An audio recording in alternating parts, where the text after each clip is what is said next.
자, 도덕경 제42장 도생일 42장에 대한 내용 알아보겠습니다. 자, 42장 도생일, 일생이, 이생삼, 삼생만물. 아주 유명한 문구죠. 대표적인 도덕경에 나오는 문구 중에 하나입니다. 도생일, 도에서 하나가 생겨났다. 혹은 도가 하나를 낳았다. 그런 말이죠. 일생이, 하나가 둘을 낳았고, 이생삼, 둘이 셋을 낳았고, 삼생만물, 삼이 만물을 낳았다. 만물 부미 포양, 만물은 음을 짊어지고 양을 껴안아 충기 이위화, 비어있는, 비일충자죠. 충기, 비어있는 기운으로서 조화를 삼는다. 인지소, 사람이 싫어할 오자, 사람이 싫어하는 바를, 사람들이 싫어하는 바를, 싫어하는 바는이죠. 인지소, 사람이 싫어하는 바는으로 해야 되겠죠. 오직, 고, 과, 불곡이니.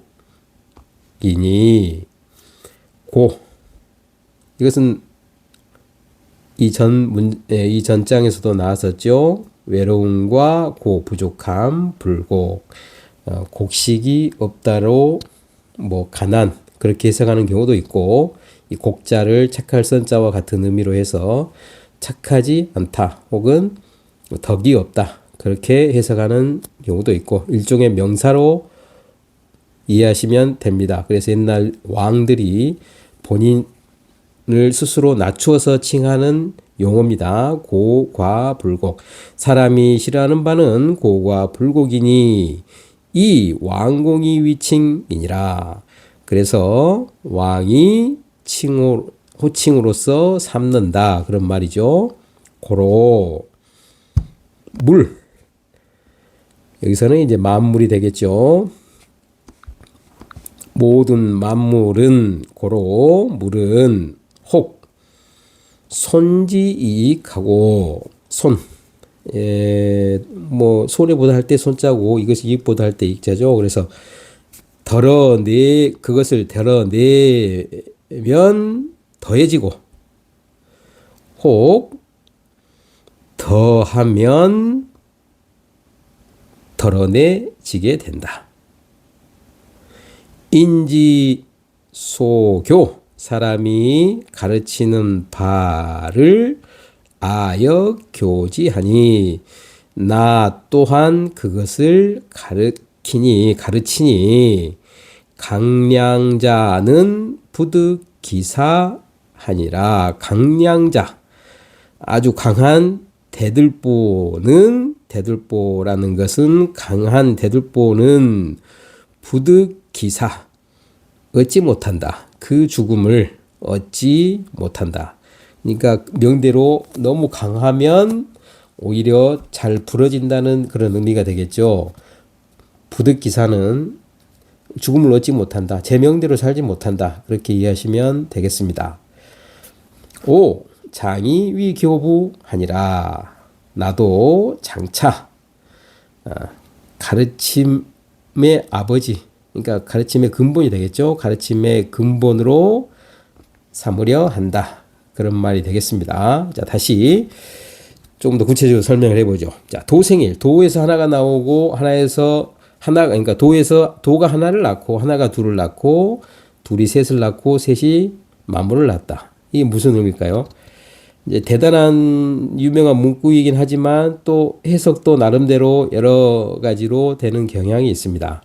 그런데 이제 이 도덕경에 나온 식으로 해석을 하자면, 우리가 25장에서 유물혼성으로 시작하는 문장이 있었죠. 그래서 유물혼성 선천지생, 그렇게 거기는 나옵니다.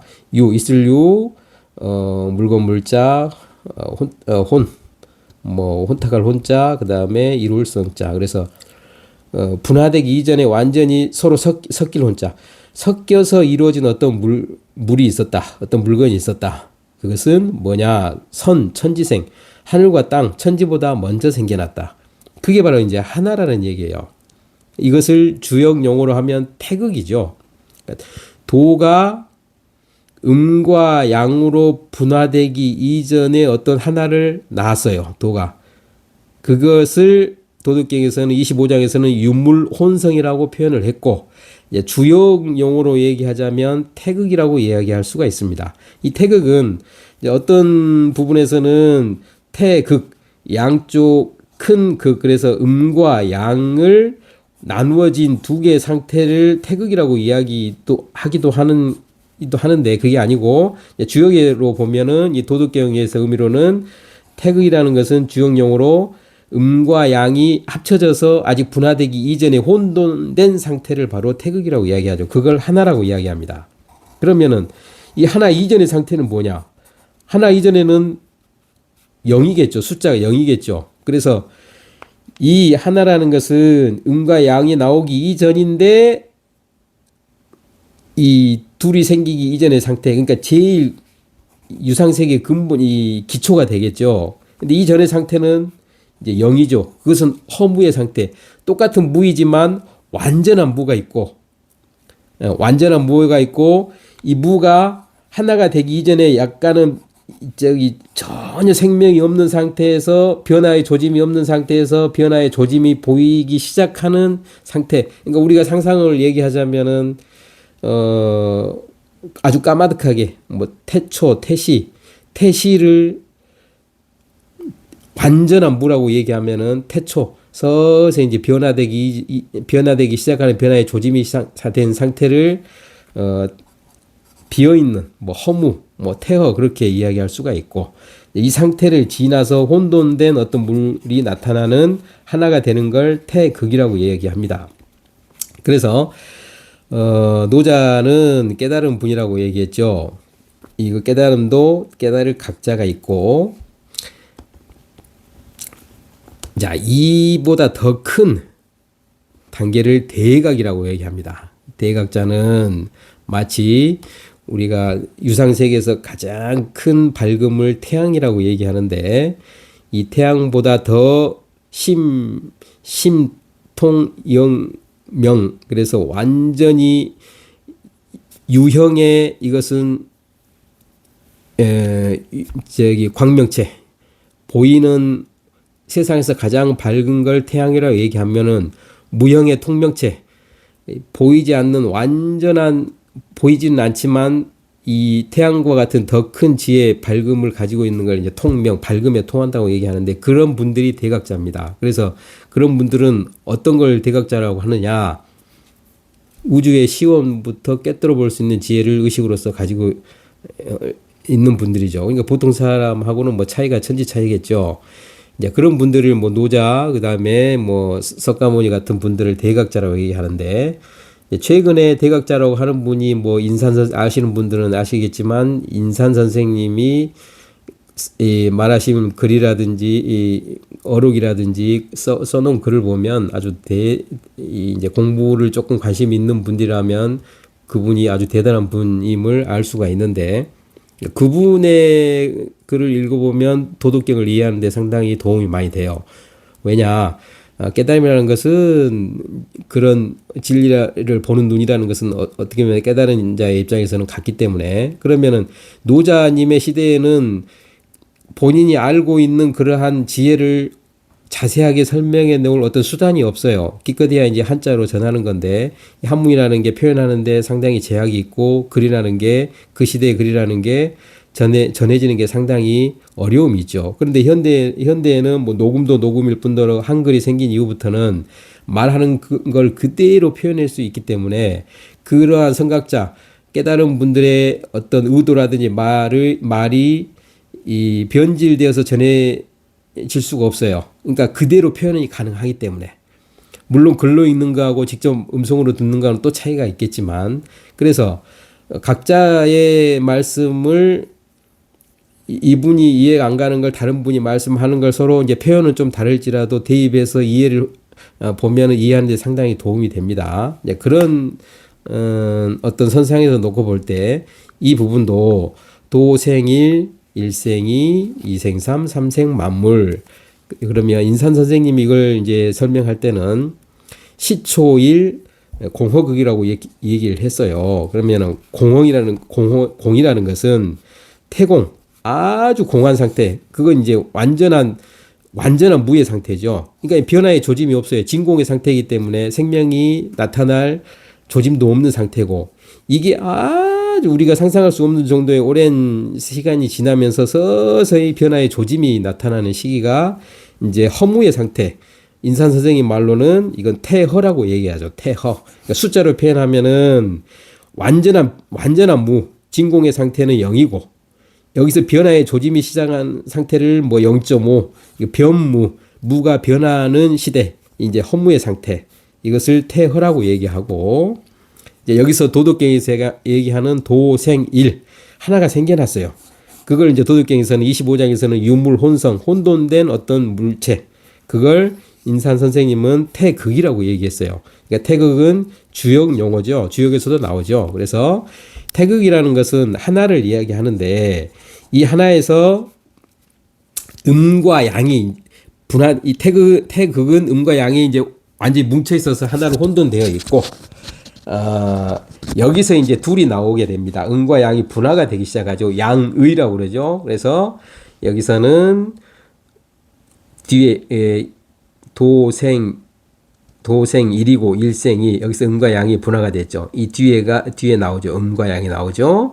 그 다음에 이제 이생삼, 둘이 셋을 낳았어요. 그러면 음과 양이 나왔으면은, 우리가 쉽게 얘기하면은 생명의 자연현상으로 보면 암컷과 수컷이 있어서 둘이 결합하면은 자식이 나오는 거죠. 그렇게 표현할 수도 있고, 그렇게 이해해도 뭐 크게 문제가 없고, 우리나라 경전 천부경은 천일지일리 인일삼, 이 삼극 지도로 이야기를 해놨어요. 그래서 하늘을 하나로 보고, 땅을 그 다음에 나온 두 번째로 보고, 그 다음에 이제 사람인데, 결국은 사람은 삼생 만물이죠. 만물을 삼으로 봤습니다. 그런데 도덕경에서는 이제 도가 하나를 낳고, 하나가 둘을 낳고, 둘이 셋을 낳고, 셋이 삼생 만물 낳았어요. 그러면 이 셋은 무엇이냐? 여기서 이제 기운이라고 얘기하죠. 충기이위환이라. 그런데 인산 선생님의 이제 표현으로 보면은 우주가 완전한 무의 상태에서 오랜 시간 동안 이어져 오면 그 공간에 어떤 냉기에 의해서 서서히 습기가 생기기 시작하죠. 그 습기가 오랜 기간 동안 양이 이제 거대하게 뭉쳐지게 되면 그게 하나의 빙세계를 이루고, 그러니까 수기운이죠. 물기운, 여기서 말하는 음이죠. 그게 음이죠. 이제 그게 폭발을 하기 시작해요. 왜 폭발을 하느냐? 쉽게 이야기하면, 우리가 냉장고에 페트병에 생수를 가득 채워서 냉동실에 넣어놓으면 얼음이 팽창하면서 터져버리죠. 그런 것처럼 아주 큰 우주 공간에 큰 빙구에서 냉의 상태가 극도로 달하게 되면 그게 현상이 일어나는 거죠. 그러면 그 폭발하면서 열기운이 발생을 합니다. 냉극발열이라고 그런다고 합니다. 냉극발열. 그러면 그 열기가 냉기에 의해서 한쪽으로 조금씩 모아져요. 오랜 세월 동안 수많은 그런 활동들이 일어나겠죠. 그러면 그게 이제 그 열이 오랜 세월 동안 모이면 거대한 어떤 화기운, 불의 바다처럼 형성이 되는데, 그게 모여서 태양이 된다고 얘기를 합니다. 그래서 태양이 오랜 시간 동안 너무 힘이 커지게 되면 유지할 수가 없고, 거기서 또 분화가 돼서 폭발이 일어나게 되는데, 그걸 이제 과학용어로 뭐 빅뱅이 되겠죠. 거기서 폭발이 일어나서 우주 공간에 이제 그게 별 세계가 이루어지는 거예요. 그러면은 그 불 덩어리가 폭파되면서 퍼졌는데, 그게 또 우주 공간의 냉기에 의해서 겉은 식어요. 지구도 속은 마그마 활동이 계속 지금도 일어나고 있죠. 그래서 겉은 식고 속은 완전히 이 태양처럼 그러한 마그마가 들끓고 있는 상태가 되는 거죠. 그래서 태양과 가장 생명이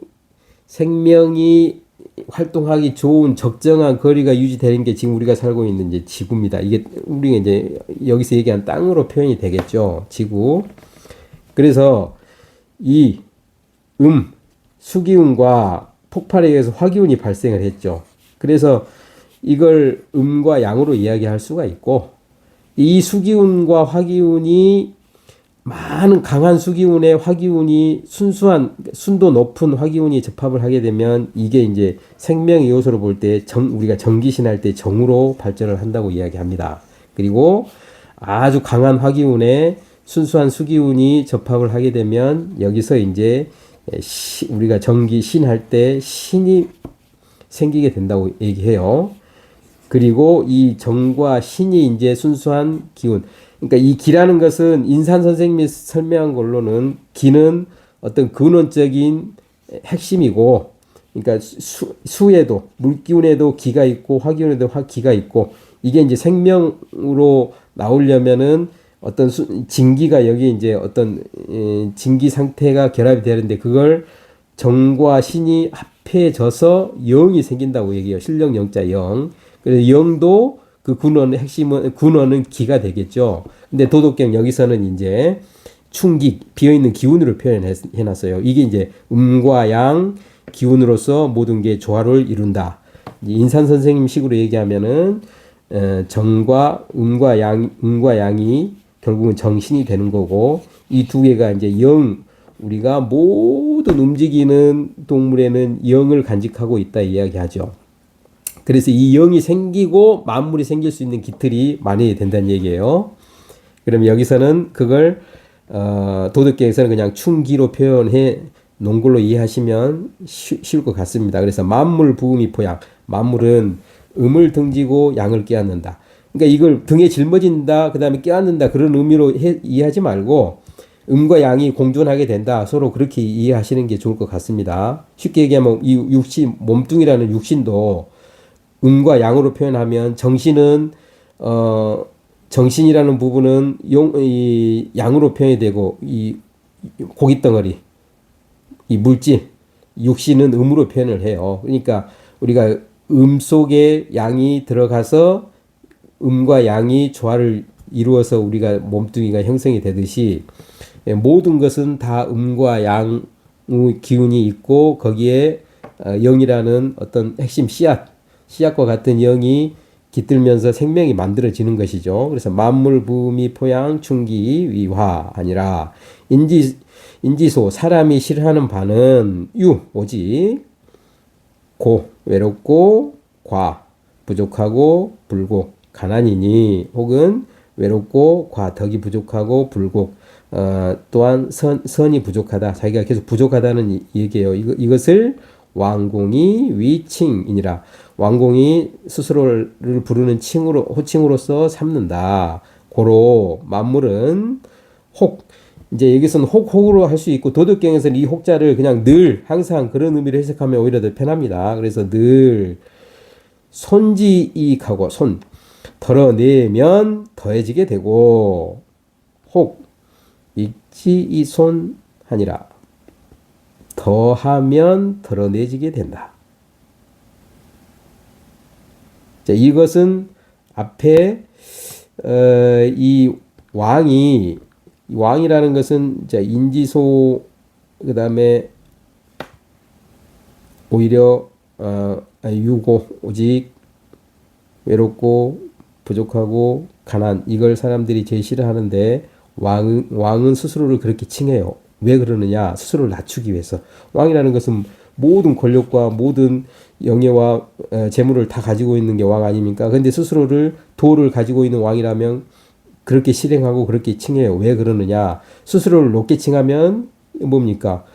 더해지게 되면 오히려 덜어내지게 되는데, 왕은 스스로를 낮춤으로써 덜어냄으로써 오히려 더해지기 때문에 그런다. 이게 도를 가지고 있는 어떤 지도자의 리더의 모습이다. 인지소교, 사람들이 교육하는 바 나 또한 그것을 가리킨다. 강량자. 이건 대들보, 강한 대들보는 부득기사, 그 죽음을 얻지 못한다. 제명대로 살지 못하니 나는 장차 이것을 교부. 가르침의 아버지, 가르침의 근본으로 삼으려 한다. 그런 말이에요. 그러니까 이 모든 게 이제 제가 보기에는 이 도덕경이라는 이 1장, 2장, 3장 이 장수를 구분해 놓은 게 원래는 구분되어 있지 않습니다. 원래 원문에는. 그런데 이제 편의상 이것을 구분해서 장수를 나눴는데 이것도 도생일, 일생이, 이생삼, 삼생 만물, 만물, 부미, 포양하고 충기, 위와하니라. 이제 제 생각은 여기서 그냥 하나의 장을 나누어서 이 문구와 아래 문구가 자연스럽게 이루어지는 게 상당히 좀 어색해요. 그러니까 이걸로 장을 구분하고 이 장을 따로 구분하고 했어도 될 것 같다. 이제 제 생각입니다. 제 생각인데 하여튼 여기서는 도가 어디서 생겨났고 삼생만물까지 가고 그래서 그 세 가지 기운으로서 만물이 생겨났다. 그 이야기를 하고 그 다음에 이제 리더가 갖춰야 될 어떤 가르침의 근본이 무엇이냐. 자기가 잘났다고 너무 욕심내서 높이 서려 하지 말고 자기를 낮추면 결국은 자연이라는 것은 도라는 것은 균형의 상태로 스스로 저절로 그렇게 되게 된다. 오히려 낮은 것이 높아지고 높은 것은 나중에 가면 낮아질 수밖에 없다. 그래서 왕들도 스스로 칭하기를 자기를 낮춰서 부르고 또 그렇게 행해야 백성들로부터 그 덕을 높이 칭송을 받는다. 그런 말이 되겠죠. 그래서 스스로를 너무 강하고 위에 서려고 하면은 오히려 부러지기 쉬워요. 그래서 제명에 죽기 어렵다는 얘기죠. 제 죽음을 제명을 얻기 어려우니 나는 이것을 가르침의 근본으로 삼으려 한다. 그런 말입니다. 그래서 스스로든 리더든 도를 가진 자이든 다른 사람 위에 서려 하지 말고 욕심을 내지 말고 스스로를 낮춰서 덕을 닦아가면 그 덕은 저절로 높아지게 된다. 이제 그런 의미로 받아들이면 될 것 같습니다. 이렇게 도덕경 도생일 42장에 대한 내용 알아보았습니다.